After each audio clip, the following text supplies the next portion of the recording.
Okey,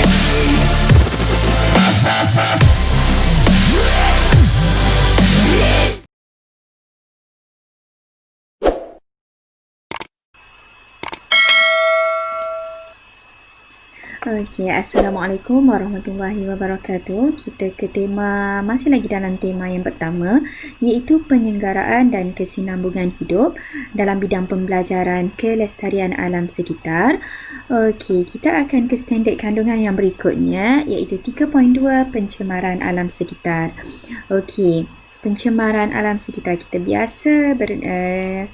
sangat biasa dengan topik pencemaran alam sekitar, di mana kita melihat persekitaran alam sekitar, di mana di dalamnya terdapat komponen-komponen yang tidak dikehendaki yang menjejaskan kualiti alam sekitar itu sendiri.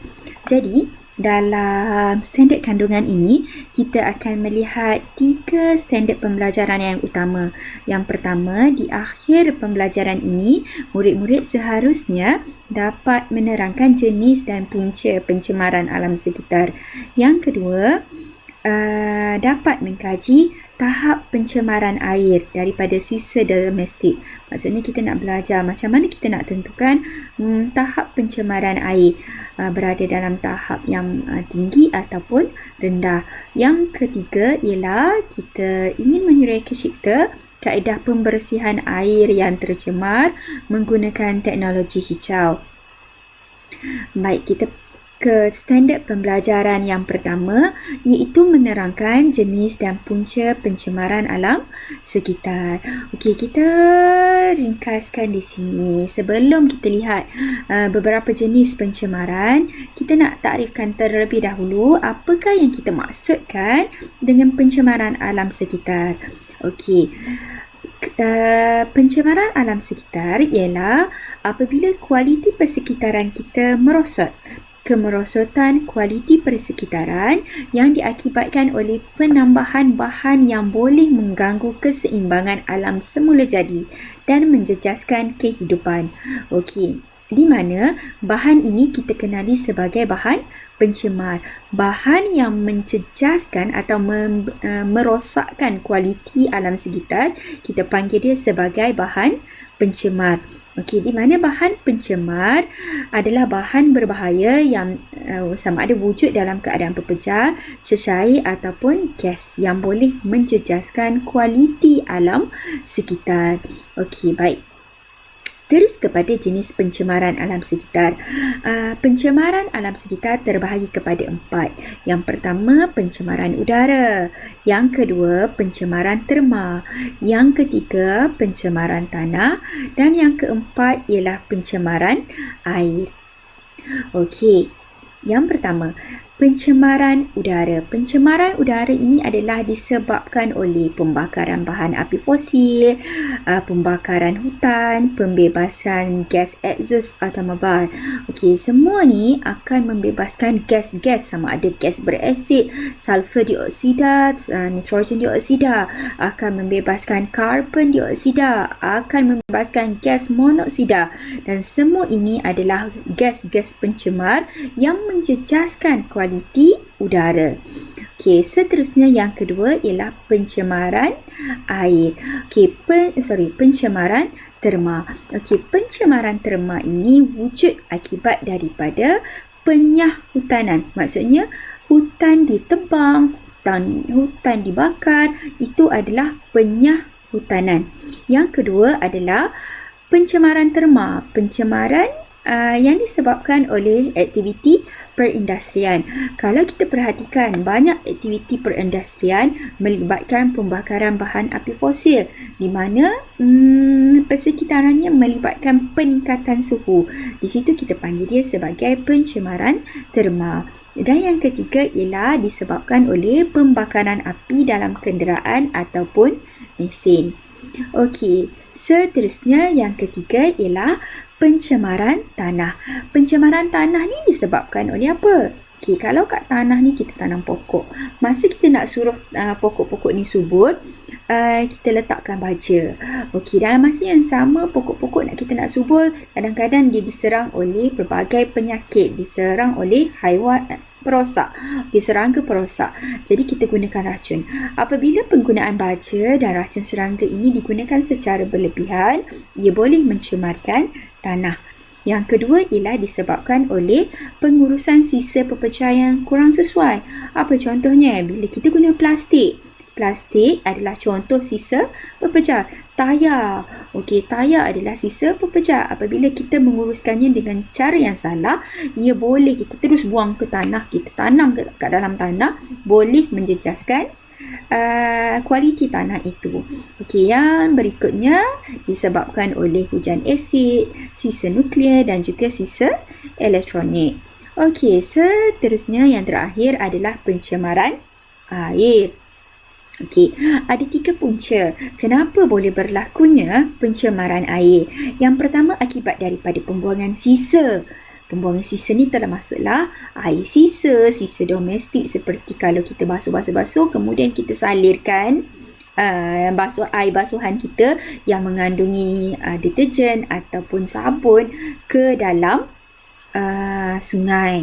Okey, dah menjadi pencemaran air. Kita buang sampah ke dalam sungai. Itu adalah disebabkan oleh pembuangan sisa pepecah. Kita kadang-kadang kita tengok dekat kilang-kilang ada grease yang dibuang terus masuk ke dalam sungai.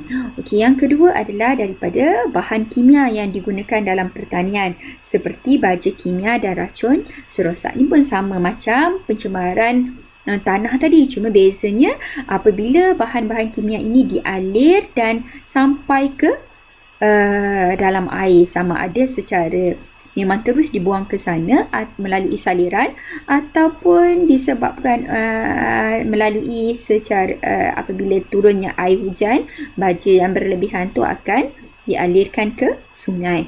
Okey, seterusnya yang ketiga adalah disebabkan oleh tumpahan minyak. Yang ni selalu kita lihat berlaku di lautan dan di lautan-lautan yang besar akibat daripada kapal-kapal yang besar. Okey. Seterusnya kita ke standard pembelajaran yang kedua, iaitu mengkaji tahap pencemaran air daripada sisa domestik. Okey, ini yang saya sebutkan terlebih dahulu tadi. Dalam penerangan pertama adalah kita nak tahu, kita kata berlakunya pencemaran air. Jadi macam mana tahap? Macam mana kita nak test yang air ni tercemar? Okey. So, sebelum tu kita akan lihat bahawa kita ada 2 pencemaran yang utama, iaitu pencemaran udara dan juga pencemaran air. Pencemaran udara dan juga pencemaran air. Kalau sebelum ni, kalau kita masih ingat, ada berlakunya jerebu. Okey, dekat situ dia tahap-tahap jerebu atau tahap pencemaran udara itu diukur dengan menggunakan IPU. Okey, indeks pencemaran udara, di mana indeks pencemaran udara ini adalah parameter pencemaran udara, pengukuran yang diukur untuk menentukan tahap pencemaran udara. Tapi yang kita nak fokuskan untuk topik pembelajaran kita ialah BOD, Biochemical Oxygen Demand. Maksudnya parameter pencemaran air yang diukur untuk menentukan parameter pencemaran air yang diukur untuk menentukan tahap pencemaran air. Okey, kita tengok BOD. Kita lepas ni kita akan sebut Biochemical Oxygen Demand ataupun BOD.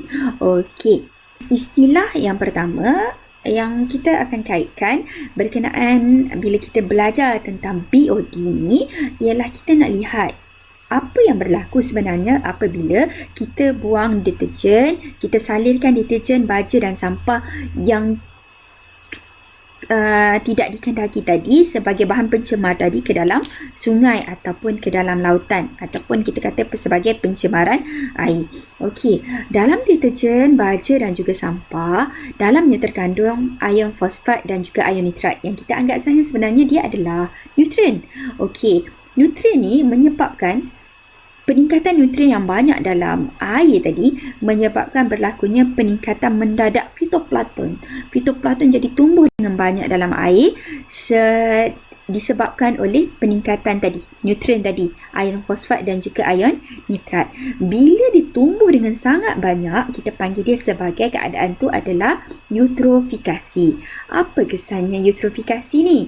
Okey, kesan eutrofikasi ni ialah hypoxia, iaitu pengurangan oksigen di dalam air yang boleh menyebabkan kematian haiwan akuatik yang lain. Okey, kita lihat keadaan ni. Tadi kita kata apabila kita buang baja, sampah dan juga bahan kimia ke dalam sungai, di dalamnya terkandung ion nitrogen dan juga ion fosfat. Okey, ion nitrogen dan ion fosfat ini menyebabkan pertumbuhan fitoplankton dengan banyaknya. Dalam masa yang sama, fitoplankton tadi akan mati, dan proses itu adalah melibatkan proses penguraian yang memerlukan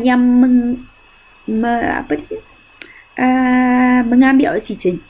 Okey, so kan apabila proses penguraian tadi dia serap oksigen dalam air tadi akan berkurang. Bila oksigen dalam air itu berkurang, yang disebabkan oleh keadaan eutrofikasi tadi, yang fitoplankton jadi banyak, tapi dalam masa dia banyak, yang lain tu banyak bertumbuh, dan dalam masa yang sama banyak juga lah yang mati. Dan bila dia terurai, dia akan ambil oksigen. Apabila dia ambil oksigen, kandungan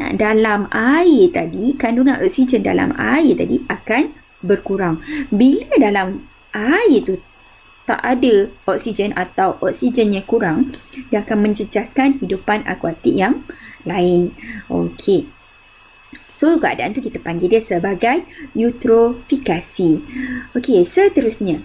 Kalau kita perhatikan sekarang, tengok di dalam gambar ni adalah eutrofikasi di Sungai Potomac adalah terbukti menerusi air hijau yang terang disebabkan oleh berkembangnya lapisan cyanobacteria yang padat. Okey, kalau di sini diberikan contoh bahawa pembuangan sisa-sisa menyebabkan pertumbuhan bakteria secara padat. Okey, Sungai Potomac ni terletak di wilayah Atlantik Tengah Amerika Syarikat dan mengalir dari dataran tinggi Potomac ke Teluk Cempedak Chesapeake. Okey, cyanobacteria ni sebenarnya adalah alga biru hijau. Cyanobacteria ini adalah sebenarnya alga biru hijau, di mana dia adalah sejenis organisma mikroskopik yang terdapat secara semula jadi di semua jenis air. Okey, seterusnya. Okey, tadi kita kata bagaimana kita nak mengukur tahap pencemaran air adalah melalui biochemical oxygen demand. Okey, ialah jumlah oksigen. Apa BOD itu sebenarnya? Okey, BOD ni adalah sebenarnya jumlah oksigen terlarut yang diperlukan oleh mikroorganisma seperti bakteria untuk menguraikan bahan organik di dalam sesuatu sumber. Semakin tinggi BOD bagi sesuatu sampel air, semakin banyak mikroorganisma di dalamnya. Okay, kita ulang sekali lagi. Semakin tinggi nilai BOD, ini bermaksud bahawa semakin banyak mikroorganisma yang berada dalam sampel air tersebut. Okey, kita lihat seterusnya.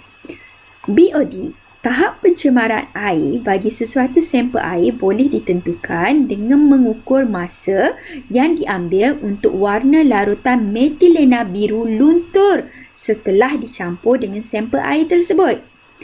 Okey, apabila larutan metilena biru dimasukkan ke dalam satu sampel air yang tercemar yang mengandungi kandungan oksigen terlarut yang rendah, warna biru larutan metilena biru akan luntur dengan cepatnya.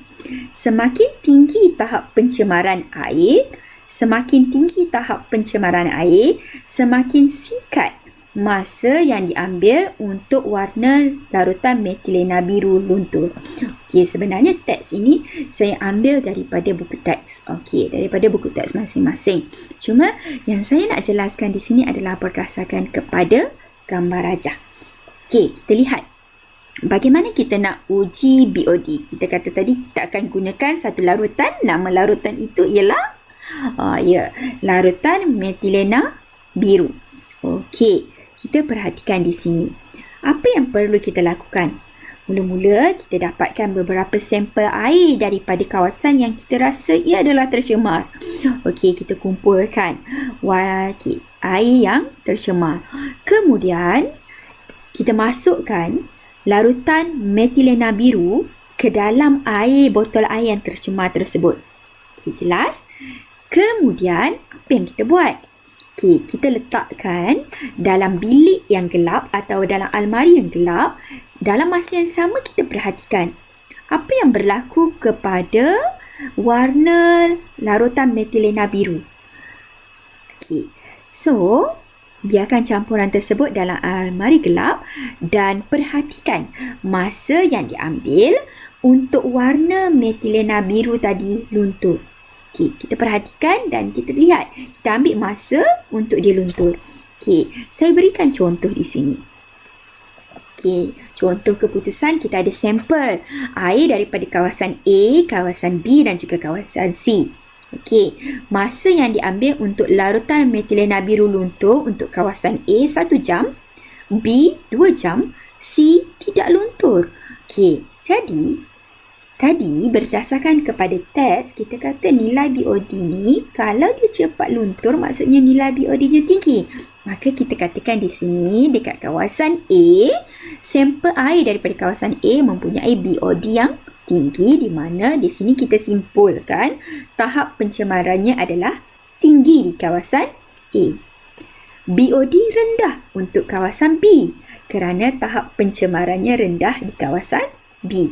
Kalau tak luntur maksudnya air di kawasan tersebut tidak tercemar. Okey, seterusnya kita ke sampel yang lebih besar. Okey, kita ada PQRSTUV. Air perigi air sungai. Air perigi saat tidak luntur. Air sungai Muar 1 jam. Air sungai Bukit Putus tidak luntur. Air longkang 2 jam. Air tasik 3 jam. Air suling tidak luntur. Air tadahan bukit tidak luntur. Okey, berdasarkan pada slide ni, berdasarkan pada contoh keputusan ni, agak-agak yang mana yang mempunyai nilai BOD yang tinggi atau kawasan mana merupakan sampel air yang menunjukkan tahap pencemaran paling tinggi.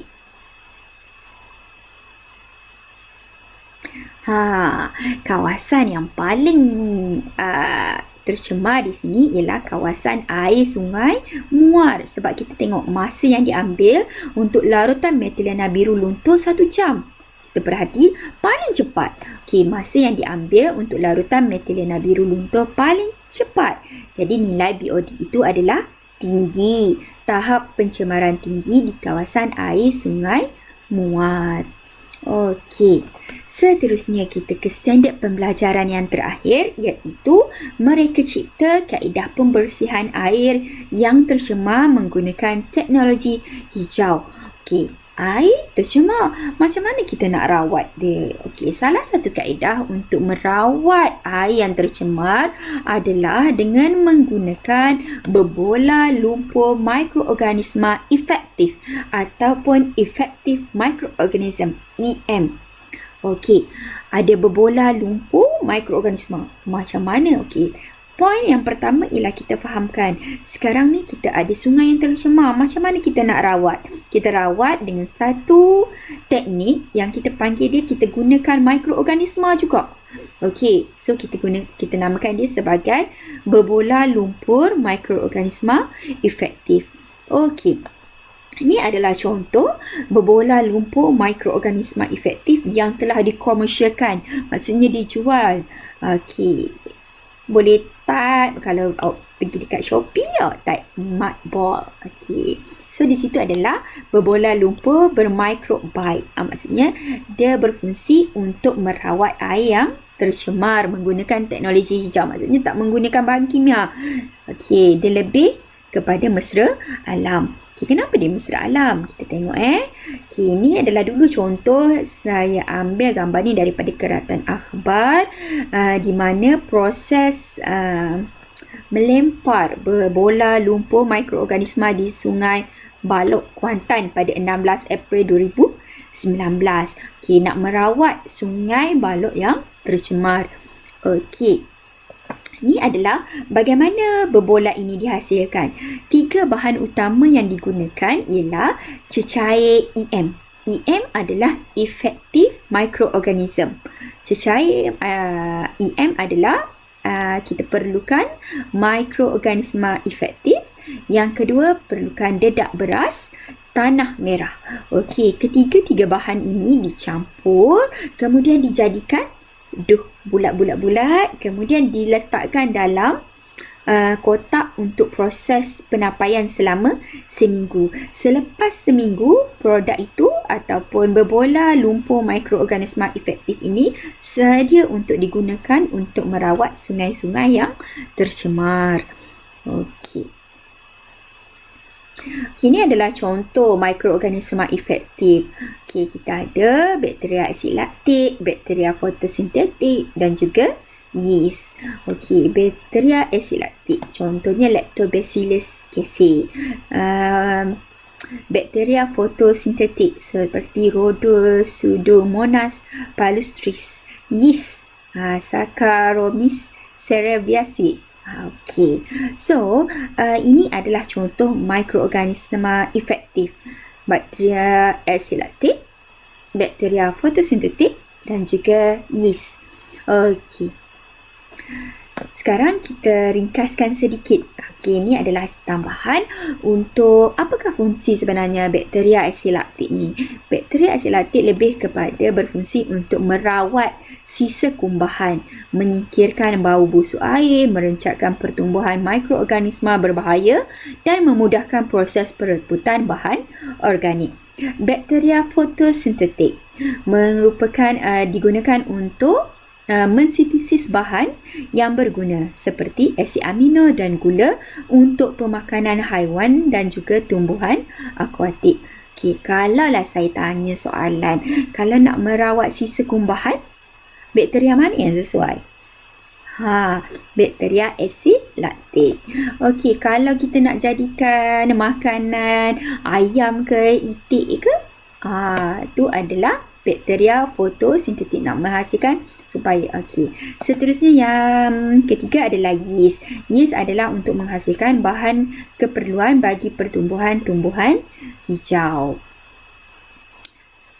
Okey, jadi untuk itu kita selesai untuk standard kandungan yang kedua, iaitu berkenaan dengan pencemaran alam sekitar. Kita akan teruskan lagi nanti adalah untuk standard kandungan yang ketiga di bawah topik yang ketiga, iaitu pemeliharaan dan pemeliharaan alam sekitar. Okey, sekian. Terima kasih. Teruskan pembelajaran anda dalam channel Cikgu Arvina.